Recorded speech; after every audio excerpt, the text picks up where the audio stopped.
আসসালামু আলাইকুম। আপনারা দেখতে পাচ্ছেন আমাদের মাছের খাদ্য দেওয়া হচ্ছে। এটা হচ্ছে আপনাদের এর আগে একটা ভিডিও দিছিলাম যে আমরা তেলাপিয়ার পোনা ছাড়লাম ওখানে আর কি। আজকে তেলাপিয়ার পোনার বয়স 1 মাস 1 দিন, 31 দিন বয়স। তো আলহামদুলিল্লাহ আমাদের মাছের গ্রোথ ঠিক আছে।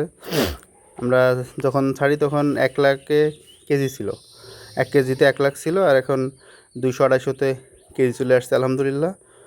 তো আমরা আরও 1 সপ্তাহ পরে আমরা এটা এখান থেকে উঠিয়ে আমাদের বড় পুকুরে দিব ইনশাল্লাহ।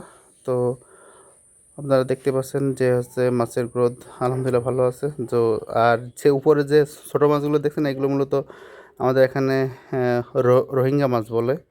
তো এটা প্রচুর খাবার নষ্ট করে। এটা আমরা কোনোভাবেই এই মেরে ফেলতে পারছি না, জানি না কী হবে এটাতে। তো তেলাপিয়ার গ্রোথ আলহামদুলিল্লাহ অনেক ভালো আছে।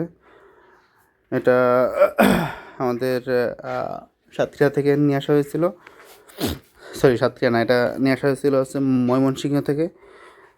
তো আলহামদুলিল্লাহ এটা বাজারজাত করতে আরও 3 থেকে 4 মাস লাগবে ইনশাআল্লাহ। সবাই সাথে থাকবেন। আসসালামু আলাইকুম।